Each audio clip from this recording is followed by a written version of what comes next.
Hello, everybody. Good afternoon, and welcome to this media availability with Montgomery County Executive Marc Elrich. The County Executive will be answering questions on the final vote by the Montgomery County Council on the fiscal year 2024 operating budget. I'm Lorna Virgili, Hispanic Public Information Officer. Members of the media, remember to use the chat during the Q&A portion of this presentation, and do know that this meeting is being recorded. Mr. County Executive, good afternoon. Welcome. Your opening remarks, please. Good afternoon, everybody. I wanted to take this opportunity to make some comments about the Council's action on the FY24 budget. First, let me say that I appreciate that the Council funded the vast majority of my recommended budget, including the pay for county workers. These included our schools, the health nurses, ride-on bus drivers, social workers, firefighters, police officers, and many other dedicated employees. I think everyone recognizes we're in a more competitive market now. However, there have been mischaracterizations that I'd like to address, and I want to put some actual information out for the public. First, despite statements to the contrary, this has not been the most transparent budget process ever at the County Council. I have served on the County Council for 12 years, and this is not the most transparent process I've ever seen. While there were some decisions made quickly at the end of those budget processes, usually representing a tiny portion of the budget, generally between $10 and $20 million, trying to decide which of the programs that remained we could squeeze in, this is a very different process. As Councilmember Mink pointed out in her public statement regarding transparency, the last minute decisions this time had huge impacts. 78.7 million of so-called high priority items were cut after the council had agreed in public that they were high priorities. These final cuts were done in secrecy without any record of which council member voted for or against any of these items. The public has a right to know how people vote. That is a fundamental part of democracy, particularly when we're talking about such a large sum of money. And I would point out that the other category, ironically called priority items, were assumed to be cut. Why would they be called priority if those items were the ones that were most likely to be cut? Additionally, some of the cuts are not real. They are items that will have to be funded. If the budget does not fund them now, they will come out of the reserves at some point later this year. For example, the council's last-minute budget cut of $9.6 million for increased fuel and utility costs. We, like every place else in this country, are facing inflationary cost increases. We have to pay these increased costs for the fuel and utilities. I don't think anyone wants to turn out the lights, turn off the air conditioning and heating in rec centers and libraries, or stop providing ride-on bus service because we're not paying for the fuel. We will pay these costs. Other last-minute cuts to the high priority list include important quality of life items, like funding for sidewalk repair and lighting upgrades in our urban areas, where this has actually been a real issue, places like Silver Spring and Wheaton, and rodent-proofing trash cans and recycling bins in Bethesda and Silver Spring, so we can cut down on the rat problem. Another cut from the high priority list included funding for overflow sheltering for the unhoused. Without these funds, we will have to decide whether to leave individuals out on the street or go into our reserves again for the funding. This budget also cut funding for small business support, support for climate change assistance intended for businesses and homeowners, and reducing staffing that is needed to improve and speed up hiring, which is particularly ironic since the council made an issue of our pace of hiring. I do want to point out here about our hiring. When we had vacancies during COVID, we didn't fill all of them because we wanted to wait and see how and when we returned to work and what we would need at that point. We were being careful and intentional about not spending money that we knew would not benefit the county. To put it bluntly, why would we hire people if we knew they were not going to be actually going to work? So we waited. We were being fiscally responsible, and the money we didn't spend on salaries shows up as additional money for reserves. We have a vacancy problem that we're working to address. And while we're working on various ways to use our existing positions better, we can talk about that a little bit later. Some council members made an issue of my not doing enough on restructuring, as I had hoped to do at the beginning of my first term. But during the 3 years of COVID, it was not possible nor appropriate to take on restructuring. We did not have a workforce in place. There was no way to bring teams together in a workplace and talk about how we could do things differently. So it's waited. We have the good fortune or misfortune to have enough vacancies that we can have these discussions and most likely make adjustments to staffing levels without having to lay people off. And that's a good thing. Since then, we have begun those efforts in some of our departments. And I want to make sure we also talk about funding for schools and about tax rates as compared to others in the state and the region. I proposed a 10-cent property tax increase to fund schools' unprecedented need. When we started on this budget, and assuming just the basic increase for maintenance of effort, we did not anticipate having to recommend any tax increase. But I recommended the budget to the council, and I spoke with individual council members, and I offered ways to reduce that tax increase by at least 3 cents without doing any real harm to the needs of the schools or to the residents. Additionally, using the school's reserves, which the council did and I agreed with, would have brought the tax rate down to 6 cents. The final tax rate of 4.7 cents leaves us in a difficult situation next year for school funding. By state maintenance of effort requirements, we must provide at least the same amount of funding per pupil as we did in the prior year, plus an adjustment for inflation and student enrollment growth. If I had done what they just did, they would have attacked me for creating a structural deficit. They've provided with the school's funding this year, but required them to use one-time funds to fill the gaps. I've been accused of being fiscally irresponsible, but I'm the one who's been transparent about what our needs are and how they can be funded. I have to explain and defend my actions while certain council members will attack and then support the same policies they criticize me for. And they made big decisions in private, out of public view. I own every decision I made in this budget. My name is on the budget. To use the terms that were used in council session, that this is fiscally irresponsible and puts the county in an impossible situation. Those kind of things are just simply not accurate. And I would say impossible is a tad bit of hyperbole. We have a difficult situation. I'm going to be honest about solutions and next steps. We're allowed to have differences of opinions, but the conversations and votes need to be in public. The public had the right to know how council members voted on what would be in the budget and what should be out of the budget.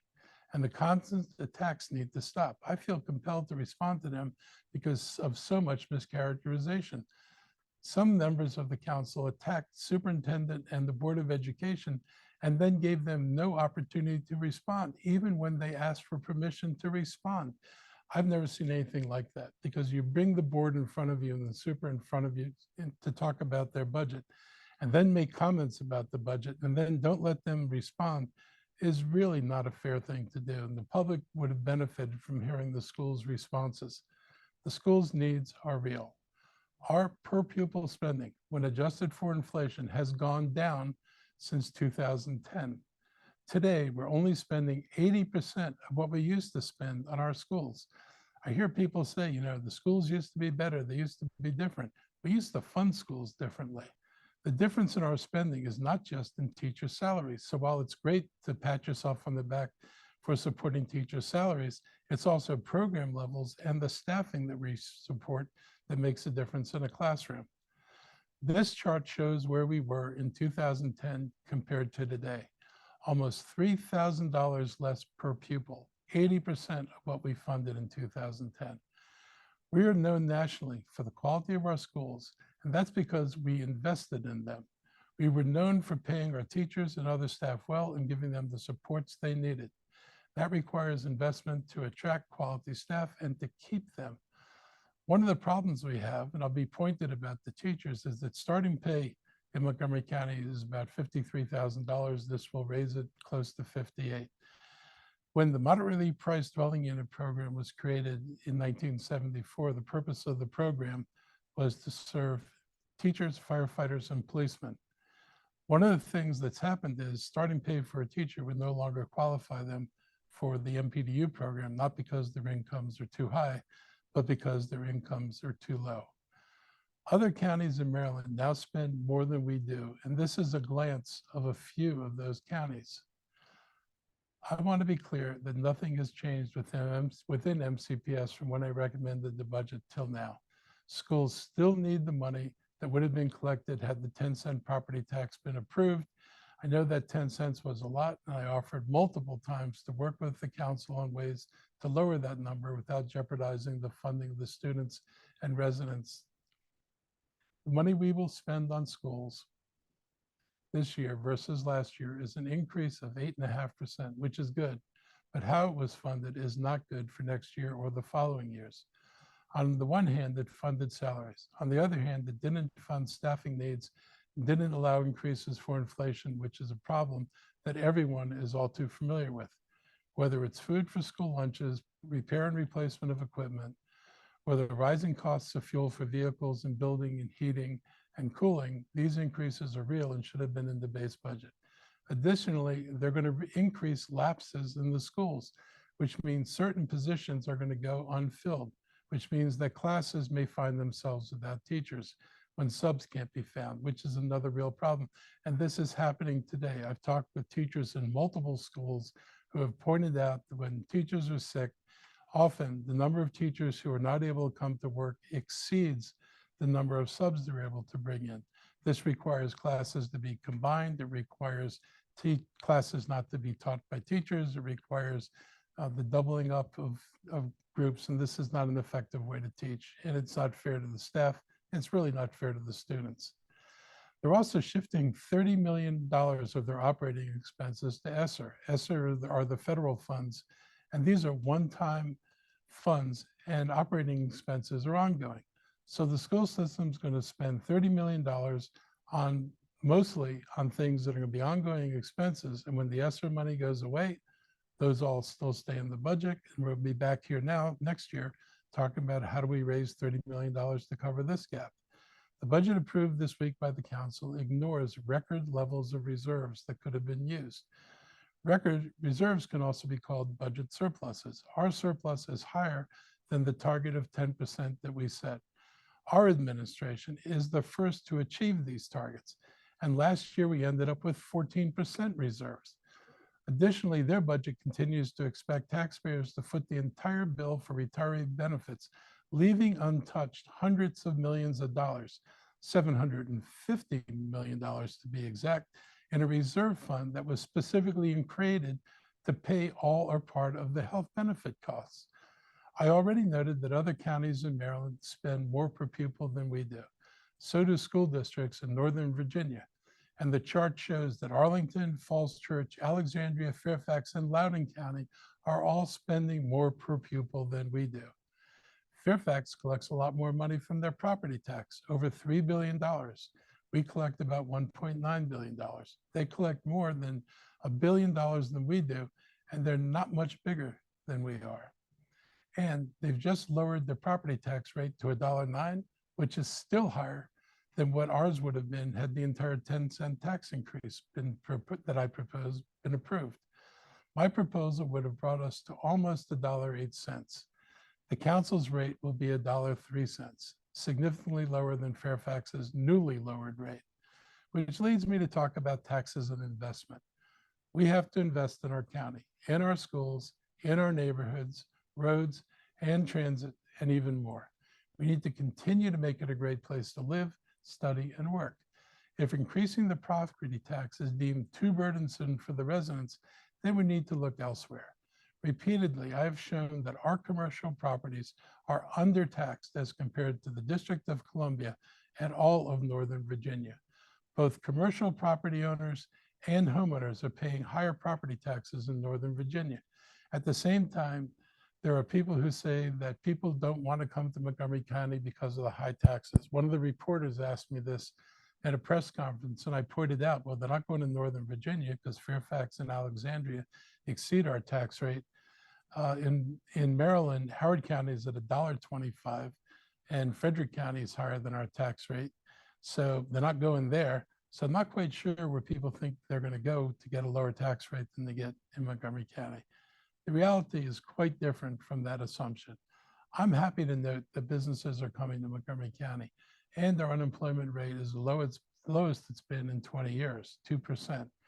For 2 years, I've advocated for measures to allow us to make our income tax more progressive. That would require the state to allow us to go higher than 3.2 cents for high earners so that we could reduce the burden on lower income groups without losing revenue. I've testified in support of that change for 2 years before the state legislature, but the council, 2 different councils, have not supported that effort.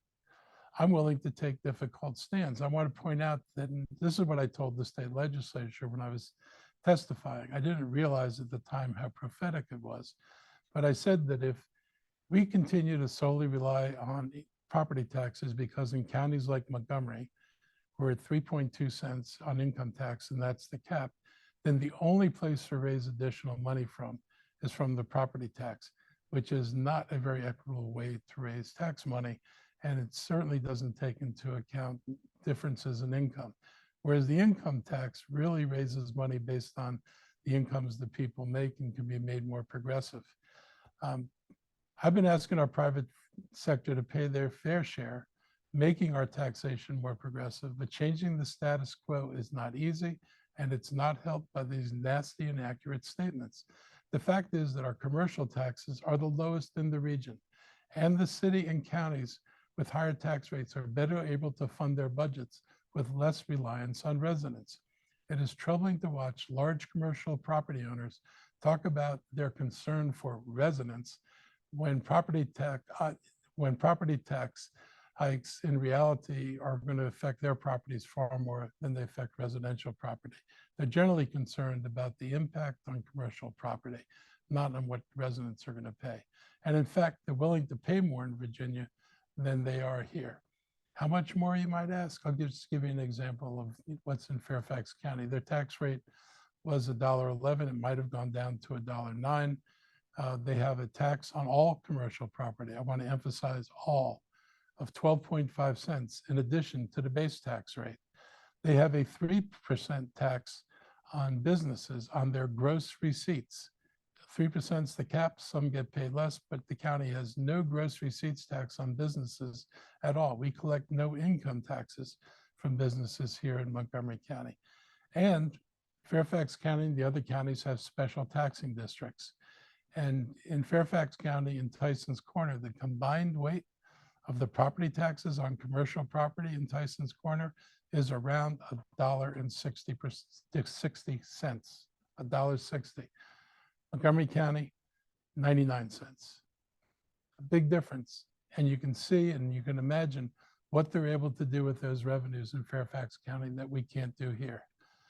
We're a big county, but we're not acting that way when it comes to investing in our schools or in our infrastructure in general.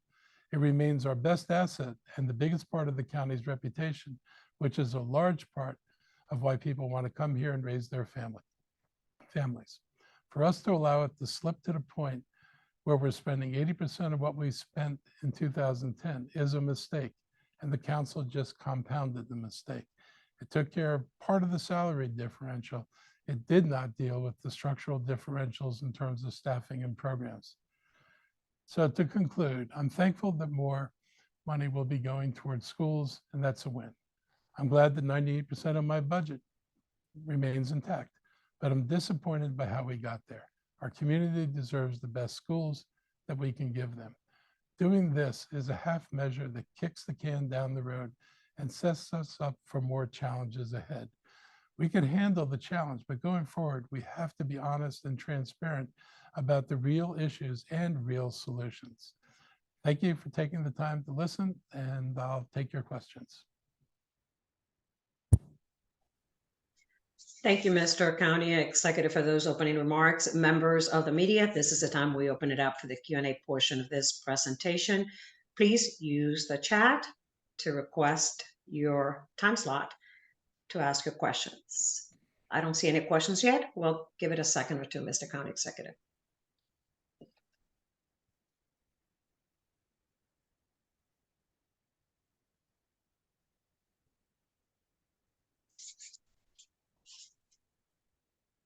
Any questions, members of the media, regarding the remarks just pronounced by the County Executive regarding the fiscal year 2024 operating budget?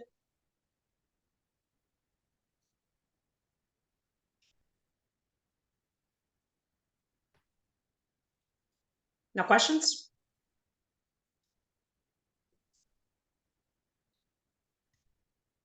I'm going to say it. Going Mayor, once. you do have one question. Oh, okay. Daniel Hamburg, DC News Now. Good afternoon to you. I believe you have a question. So you were talking about the impact of property taxes. You initially wanted that 10-cent increase. They went with 4.7 cents. What is the message to the folks out in Montgomery County who say who don't want any property tax increase? But what is your reaction to them cutting what you wanted in half? So like I said, I could have gotten down to 6 cents and I wouldn't have had a problem with that. I would have done it, frankly, by taking 2 cents that taxpayers are already paying that and applying that to this budget. I would have gone a little bit deeper in the reserves and applying it to the budget. So there were ways that we could have gotten lower and actually reduced the tax rate. Even the council acknowledged they had to get to raise taxes. So the difference comes down to 4.7 versus 6. But I would have left, there would have been more money in this budget to fund the things that the council cut. And like I said, the cuts to the schools are going to have serious impacts, not just this year, but they're going to have impacts next year. With the stuff that gets funded by ESSER money, which will not be there, this is federal funds we got, is going to have to be replaced by tax dollars. And those tax dollars aren't in this budget. And if you take the base and just inflate it, for what the maintenance of effort requires, it still requires more money than we're likely to have under the current construct. There are a lot of services people want. And, there was a big concern about, sidewalk safety and lighting in urban areas. We tried to address that. We know we've got reports of, rising homelessness. We tried to make sure we had adequate protections in place to do that. The councils all signed on to the county's efforts to reduce climate change and to invest in programs that help businesses and individuals modify their properties so they can be part of that program. And this takes out the kind of people we wanted to put in place to help make that transition. For people to say they don't want taxes, period, it's kind of challenging because on the one hand, people want the county to be and do the things that it's done. On the other hand, it's kind of hard to ignore inflation and pretend like it doesn't exist. I mean, I don't ignore it in my real life. I pay what I have to pay for food. I pay what I have to pay for fuel. I don't stomp my feet and somehow figure out how not to do it. We do what we need to do. And I would ask people to consider that our taxes compared to surrounding jurisdictions are not high. If you're in Fairfax, you're paying more than we would have, and certainly more than at 6 cents than you would have. If you're in Frederick, you're paying more. If you're in Howard, you're paying more. The only jurisdiction in the DC area that had lower residential property taxes than us was Washington, DC. And they can afford lower residential property taxes because their taxes on commercial property go up to $1.89. We're at 99 cents. So I could have provided tax relief if the council is willing to discuss how we rebalance our tax structure so we rely more on commercial property like other jurisdictions do. We could definitely provide some space for homeowners, but it's difficult to do within the structure we have now. And I don't think it's a good idea to, if you want this county to be important in order to attract business here and to maintain our quality of life, the status quo is not going to get you there.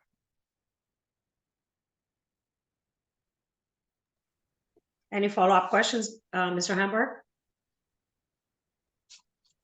When you were talking about the cuts to NCPS by not raising these property taxes, what specifically are you referring to? So they said that I asked them some questions. They said that they're moving $30 million out of the operating budget, which normally you fund your operating budgets, and they're moving that $30 million into funding it with the ESSER funds, the federal funds. So that's one-time funding. That's money we got from the federal government for COVID. So they'll spend it this year, and when the ESSER funds go away, then those same operating expenses are going to have to be paid for out of the general budget, which would mean you would have to raise another $30 million to pay for those operating expenses. Thank you, Mr. County Executive.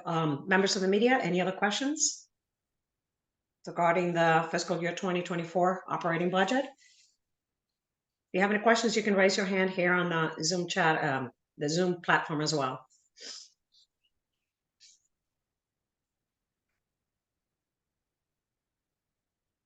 No more questions? All righty then, I guess we're done for this afternoon. Thank you, everybody, for joining us. Thank you, Mr. County Executive. Have a great afternoon. Stay safe, everyone. Thank you. Thank you.